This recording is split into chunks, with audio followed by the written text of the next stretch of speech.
have to change mình sẽ everything. cần phải So thay don't mỗi 2 ngày worry chẳng hạn. if you have to change the Nếu mà protocol a mình little bit. muốn thay đổi Use your cái quy trình này một ít thì mình sẽ nhìn vào cái đứa tuổi của đứa trẻ và xem cái sự tăng trưởng nó như thế nào, nhìn vào bố mẹ, nhìn vào anh chị em của nó. Mình sẽ đánh giá, mình sẽ thay đổi cái hàm này mỗi 24 tiếng hay là thay cái hàm này nó lâu hơn. Thì nếu mà đứa trẻ này nó không mang cái hàm này đủ thời gian thì cái cụ này nó sẽ không hiệu quả. Và cái cụ này làm việc như thế nào ạ?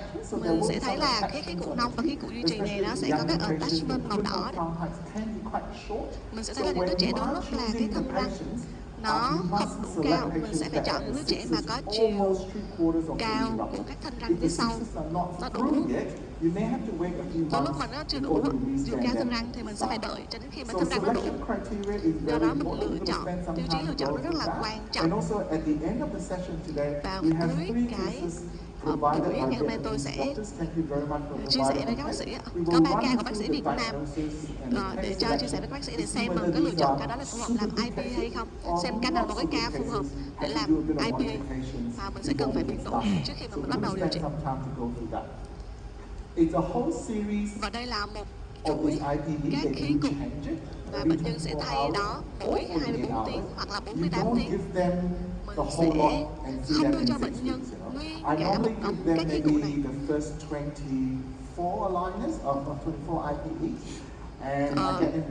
Tôi sẽ cho bệnh nhân thay mỗi ngày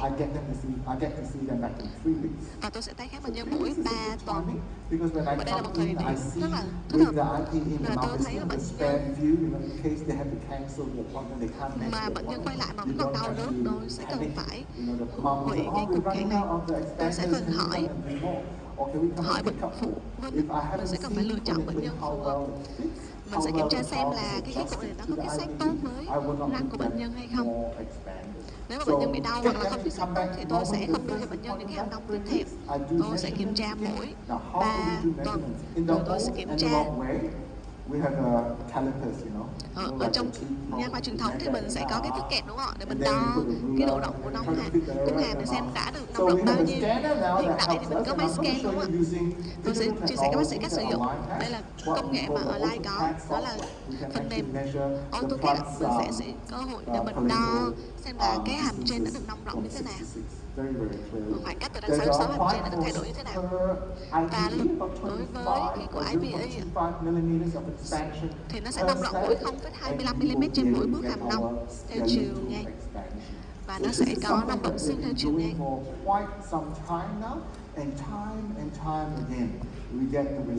Và thay hàm nông, và đây mình sẽ thấy kết quả không thể nào mà tin tưởng được đúng không ạ? Bằng cách là ở Lai đã thay đổi khi mỗi lần bệnh nhân quay lại mỗi 6 tháng, 6 tuần đến 8 tuần. Khác với khay thì đối với khay Invisalign, nếu mà mình thấy cái khay nó không có tiếp xác thì mình sẽ cho bệnh nhân mang lại những cái khay trước đó, một hoặc khay trước đó. Tuy nhiên đối với IPA thì nó hơi khác một xíu. Đối với bệnh nhân muốn làm ấn tượng với bác sĩ, kiểu như bác sĩ nói làm rất là tốt. Và là những cái bệnh nhân rất là khó để điều trị. Đối với IPA thì mình sẽ thay mỗi ngày. Nếu mà mình muốn nông rộng nhanh hoặc là thay chậm hơn, nhưng mà mình muốn nông chậm, nó sẽ thuộc vào sừng cơ học của bệnh nhân. Và bước đầu tiên, bước số 0, đây là một cái hàm nông thụ động. Bệnh nhân sẽ mang rất là dễ dàng anh nhai để mà quen với cái hàm nông này. Và sau cái bước số 0, từ bước hàm nông số 1 trở đi thì đây là những cái hàm nông chủ động và giúp là nông rộng 0,25mm trên mỗi bước hàm nông. Khi mà bác sĩ đã đạt được đủ mức độ nông mong muốn, ví dụ như là nông được 6mm rồi, lúc này thì mình sẽ duy trì. Và thì với IPA đã có tổng cái chi phí lab fee, chi phí lab ở đây rồi, thì mình sẽ chuyển qua đó là giai đoạn hàm duy trì, thì nó sẽ thường mô phỏng theo cái hàm nông sau cùng mà bác sĩ mong muốn. Ví dụ là cái hàm 26 là thiết rất là tốt, thì mình sẽ chọn trên trang IDS và đặt hàng cái hàm duy trì phí không cái, thì sẽ có gửi mail về cho các bác sĩ. Bác sĩ chỉ cần chỉ định là thời gian bác sĩ duy trì là bao nhiêu. Sau khi mà mình gửi cái đơn đặt hàng thì nó sẽ đưa vào quy trình sản xuất ngay lập tức. Họ sẽ không cần phải có clean check, không cần phải chỉnh sửa clean check ạ. Cái hàm này được sản xuất rất là nhanh. Tất cả cái hàm duy trì cái con cái này được sản xuất rất là nhanh. Cái hàm duy trì này, mỗi hàm này sẽ được mang trong vòng từ 2 tuần. Ví dụ các bác sĩ sẽ tính toán xem là mình cần duy trì trong bao lâu thì nó sẽ gửi về tương ứng với cái hàm duy trì đó. Thì nếu mà các bác sĩ muốn thay đổi cái protocol của mình là thay hàm mỗi tuần chẳng hạn, bởi vì các bác sĩ không muốn mang thay hàm mỗi 2 tuần chẳng hạn, thì mang mỗi 2 tuần. Đôi lúc thì tôi sẽ cho bệnh nhân, đôi lúc là cái hàm nó sẽ bị, bệnh nhân để ăn nhai với cái hàm IPA này thì cái hàm nó sẽ bị đổi màu ít. Một điều may mắn là từ vấn đề này nó không có uống sữa hoặc là uống cà phê nhiều nên là nó không bị đổi màu nhiều.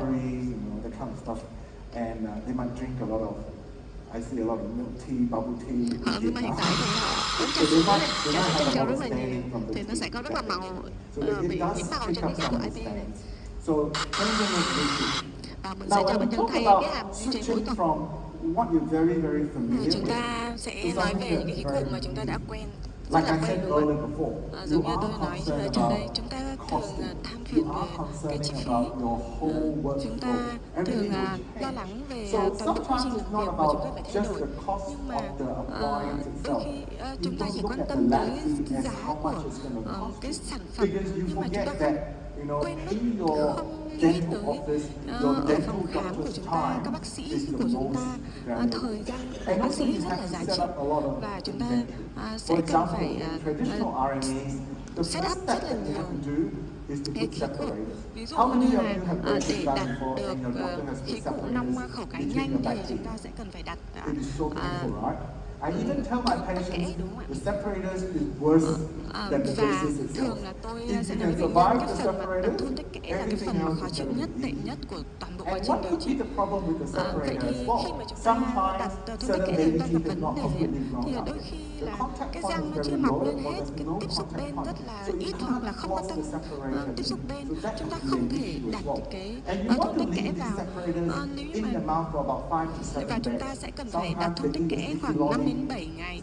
Đôi khi bệnh nhân ăn đồ ăn dai, cứng, dính, nhưng mà bệnh nhân không nói gì với chúng ta là cái thun tách kẽ nó tuột rồi, nhưng bệnh nhân chẳng nói gì cả. Và cái ngày hẹn để lấy dấu thì nó bị sút mất cái thun tách kẽ. Và đôi khi bệnh nhân quay lại chúng ta không nhìn thấy cái thun tách kẽ đâu, chúng ta nghĩ là cái thun tách kẽ nó rơi rồi.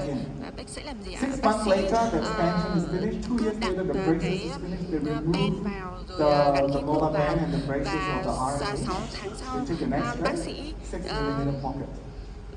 tháo khí cụ sau khi đã nong xong thì họ cho chụp phim thì thấy là có một cái túi khoảng 6mm thì thực ra là do cái ben nó đã cái thun tách kẽ nó bị chui xuống đó. Và cái việc mà thun tách kẽ chui xuống nhiều là việc mà tất cả các bác sĩ đều có thể gặp phải. Nhưng mà khi mà chúng ta làm IP, chúng ta có máy scan lateral rồi thì mọi thứ sẽ dễ dàng hơn rất là nhiều. Chúng ta không cần phải dùng Lumina, chúng ta chỉ cần dùng các thể hệ cũ cũng được. Chúng ta chỉ có một tình huống là chúng ta không thể submit với cái dấu silicone được thôi. Chúng ta có một số cái máy scan lateral ở ngoài kia. Chúng ta thấy là với Lumina chúng ta có thể scan được khẩu cái rất là nhanh. Nếu như chúng ta dùng truyền thống, chúng ta dùng những cái khí cụ như là Harek hoặc là Tremlock thì chúng ta thấy là máy Lumina có thể scan khẩu cái rất là nhanh. Ở Australia với cái máy scan này, nhân viên của tôi, các bác sĩ trợ lý của tôi có thể scan rất là nhanh, rất là dễ. Tôi đã thử dùng scan rồi, tôi tự scan cho tôi luôn và tôi thấy nó rất là dễ dàng. Thì khi so sánh với cái khí cụ cũ thì chúng ta thấy sao ạ? Với cái phương pháp truyền thống, chúng ta có thể bỏ qua tất cả những cái bước này mà chúng ta chỉ cần scan thôi. Và sau khi chúng ta tư vấn cho bệnh nhân xong, chúng ta giải thích về giá các thứ xong, thì khoảng 2 ngày sau nhân viên So hopefully có you thể have gọi staff to bệnh do nhân. that. A courtesy call, so and so, you saw Dr. This and this, we are happy to start. Oh yeah, we're happy to start. Do we need to come in? Trợ lý To phòng come in khám because sẽ the scan has gọi already been done. You don't even have to bệnh get the patient nhân in. hỏi xem Take bệnh up nhân the có muốn chair làm time không, and put the thì spaces or lúc này bệnh nhân bảo là all tôi over rất again. muốn điều trị, thì Normally không in cần this phải hẹn bệnh day nhân lại and bởi vì age, chúng in ta đã this scan age xong group, rồi. if the scans have been Nếu done như mà within 1 or 2 weeks, scan nothing much được has làm changed. trong So you được don't have to scan trong vòng rescan. 1-2 But tuần anything more thì than chúng 3 ta weeks không or cần 4 phải weeks, if the scan lại. patient Nhưng mà wants nếu to như start, 3-4 because tuần the sau bệnh nhân mới quyết định là điều trị thì cái giải phẫu của bệnh nhân đã thay đổi rồi, thì lúc này chúng ta sẽ cần phải scan lại để đặt lại cái hàm IP khác, nhưng mà nó vẫn rất là dễ dàng. Bước tiếp theo, nếu như mà chúng ta làm theo kiểu nong kiểu truyền thống thì chúng ta sẽ cần phải thử ben. Thử ben thì sao? Chúng ta sẽ cần phải có khoảng tầm 33 cái loại cỡ ben, đúng không ạ? Chúng ta sẽ cần phải lưu giữ tất cả các kích thước ben này ở trong phòng khám. Còn với các quy trình kỹ thuật số thì cái duy nhất mà chúng ta cần sẽ là máy scan. Chúng ta cần phải có cây ấn ben, cây cắm ben, cây tháo ben, và nếu như mà cái thôn tách kẽ nó bị rớt rồi, tách kẽ không được thì chúng ta sẽ cần phải tách kẽ lại, đúng không ạ? Còn nếu như nó vừa thì chúng ta phải thử ben xong rồi gửi cái dấu đó cho lab. Thì trong lúc mà chờ lab làm cái khí quyển của nong hàm thì chúng ta cũng phải đặt thêm một cái thôn tách kẽ để duy trì cái kẽ đó. Thì ở phòng khám tôi thì chúng tôi thường đặt một cái ben tạm thời, và tôi sẽ phải đặt xin may để giữ cái ben đó, nhưng mà không bôi hết toàn bộ lòng của cái ben mà chỉ ở một vài điểm thôi. Thì lúc này chúng ta sẽ tốn thêm chi phí. Và cái ben này thì nó không có chân chu, nó có tuyếp, rồi nó có móc ở trong. Thì với IP thì chúng ta chỉ cần máy scan thôi, và nó có thể làm tất cả mọi thứ cho chúng ta. Chúng ta không cần phải vẽ khung cho lab, rồi chúng ta chỉ cần biết là chúng ta nong bao nhiêu, bấm một cái nút thế là xong. Và một tuần sau khi mà khay nong hàm về thì chúng ta sẽ cần phải nửa tiếng đến 45 phút để đặt cái hàm nong vào, bởi vì là chúng ta cần phải lấy bỏ cái tách kẽ cũ nếu mà nó vẫn còn ở đó, hoặc là như ở phòng khám tôi thì tôi phải lấy bỏ cái ben tạm thời, rồi làm sạch răng lại, lấy bỏ hết xi măng, rồi staff và nhân viên sẽ phải trộn cái vật liệu để gắn ben. Đôi khi là trộn đặc quá, rồi trộn lỏng quá, rồi vật liệu nó bị hết hạn, rồi chúng ta tôi dùng cái vật liệu của cái hãng này thì vị nó hơi chua, có khi là rất là chua, và trẻ con thì đôi khi là nó không thích cái vị này tí nào, nó bị phản ứng. Thì chúng ta thấy cái khí cụ nó sẽ ôm lấy răng sáu, và ở những bệnh nhân mà răng bảy nó chưa mọc ấy, thì cái bờ phía xa của răng sáu nó cứ nằm một đường, nó bị phủ một đường ở nướu, thì đôi khi rất là khó để mà đặt bên nó khít hoàn toàn với răng sáu, và đôi khi nó rất là đau nếu mà chúng ta cố ấn nó xuống. Và đôi khi là tôi phải dùng cái tay nhanh để tôi mài bớt cái phía gần phía xa của răng sáu. Nhưng mà hoặc là đôi khi chúng ta lại mài mất quá mức, làm cho cái bên nó bị yếu và nó bị vỡ, bị gãy. Thì với IPE chúng ta chỉ cần cho bé xem cái video, tôi sẽ cho bác sĩ xem cái video cách đeo hàm, chỉ click 2 cái thế là xong. Nó rất là sạch sẽ và dễ dàng. Và vấn đề lớn nhất mà chúng ta cần phải đối mặt tiếp theo đấy là dạy cho bố mẹ bệnh nhân cách vặn vít. Và trong khi mà chúng ta sử dụng cái cụ Hyrex thì chúng ta chỉ có chúng ta có 4 cái lỗ, đúng không ạ? Chúng ta phải vặn đến khi chúng ta nhìn thấy cái lỗ tiếp theo. Ví dụ như là bố mẹ bệnh nhân mà tầm tuổi tôi thì nhìn không rõ, rồi phải bật đèn pin chiếu vào miệng bệnh nhân, rồi vặn vít. Và khi mà bố mẹ bệnh nhân vặn thì rồi chúng ta vặn vít về phía một cái đúng không ạ? Rồi lúc mà 4 tháo weeks later, cái chìa you'll be khóa very, ra, very well with đôi the khi nó turn lại every quay ngược day. lại một tí. But then how come there's no expansion? Và các bệnh Because nhân the parent has nói là misunderstood hàng that ngày vẫn when you hàng turn năm forward, you nhưng cannot mà turn khi tái khám backwards. thì You chả have thấy to năm remove tiếng the nào, key bởi vì from là inside nong out, which xong is a very bạn về difficult cái procedure to do. vòng The họng child xong really has thì to đến lúc open mà quite tháo wide cái to do it. chìa And khóa more ra thì than lại vặn once ngược or lại. twice, we have so many patients ringing us the Tôi next gặp day rất or là even nhiều the bệnh same day nhân after we fit that RNA. sau khi The gắn parent cái has hàm này forgotten một how hoặc to hai turn ngày the key. sau So we have to là search quay online lại. for YouTube videos. Là Because sometimes nói it's là very hard to rất là describe khó the để way nong không And nong there's no được. point for the Lúc này thì child to tôi travel vẫn to phải your practice tìm an kiếm hour video later trên just to do one YouTube và So we send them hướng dẫn lại YouTube bố mẹ videos bệnh on how nhân to một turn the lần key nữa, and stuff like rồi that. gửi So cái it video is này cho bố actually mẹ not bệnh nhân, very, very rồi easy. hướng dẫn Whereas lại with là nong như thế compliance nào. activation, Nhưng mà với with IPE the thì rất là dễ IPE, dàng. it is just so Với easy. IPE You thì mọi set thứ the timer every 24 hours đơn if giản. you're wearing it 20 to 20 hours a day. Bệnh nhân chỉ cần đeo khay vào, đeo từ 20 đến 22 tiếng một ngày, đeo vào kêu 2 tiếng click click, tức là nó ôm chặt rồi thì là Now, được. when you're happy with Và the khi mà traditional chúng ta RNA expansion, hài you're lòng với happy cái with lượng that, you hold nong it mà chúng in ta there đạt for maybe được 6 rồi thì months chúng ta or sẽ phải giữ 3 cái hàm ở months đó until khoảng từ the 3 đến sutures 6 are healed tháng and you can để cho đường stabilize. khớp giữa Then nó you need to là remove it. liền lại, During the và sau removal đó mới process, lấy bỏ cái remember khí the cụ younger nong. patients, they might Và still khi have mà some chúng baby ta teeth in there. lấy bỏ Sometimes when I thì tháo remove khí cụ the thì đôi RNA, khi the baby tôi tooth khi mà comes tôi off the tháo lips. khí cụ thì cái răng As sữa an nó vẫn đi orthodontist theo for me, luôn. I Và don't want to tôi see blood làm and một crying patients in my chair. bác sĩ chỉnh nha, So tôi không thích this những is bệnh always nhân going to be mà la a hét little khóc bit of lóc a ở trên problem. ghế. We're going to take Thì out chúng the ta thấy là high với cái khí speed cụ drills, truyền thống chúng ta remove all gặp the- khá là the nhiều actual vấn đề. cement, there might Rồi be chúng some ta sau khi chúng ta tháo khí cụ xong chúng ta cần phải lấy bỏ tất cả những vật Whereas liệu with the còn dư IPE, trong sạch when răng. you're happy Còn with với the IPE thì sao ạ? expander, Khi you mà stick chúng it ta hài out lòng với and then lượng you nong put in rồi, the implanter holder. chúng ta And tháo that cái khay clips nong into ra, the chúng ta cho bệnh nhân original đeo hàm attachments that giữ. you have on the tip. Và chúng ta có thể cho đeo hàm giữ cái thời gian bao nhiêu thì tùy chúng ta. Và cái hàm giữ thì có thể đeo buổi tối ở những cái khay sau.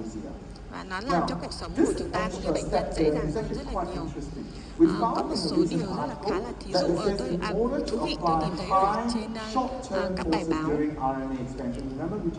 Chúng ta đã nói về nong nhanh đúng không ạ? Chìa khóa ở đây chúng ta là nong nhanh lực lớn và thời gian ngắn. Và khi mà chúng ta nong nhanh trong thời gian ngắn thì chúng ta sẽ hạn chế được cái tác dụng phụ đặt lên răng, và khí cụ thì nó phải cứng chắc nhất có thể. Ở Hàn Quốc thì làm rất là nhiều hàm nong này, ví dụ như là IME hoặc là quad helix. Khi mà chúng tôi đặt lò xo hoặc là vít trên miệng thì nó sẽ cứng chắc nhất có thể. Nhưng mà khi mà chúng ta làm ở ngoài thì chúng ta thấy là nó sẽ hơi có độ sống một chút xíu. Khi mà chúng ta có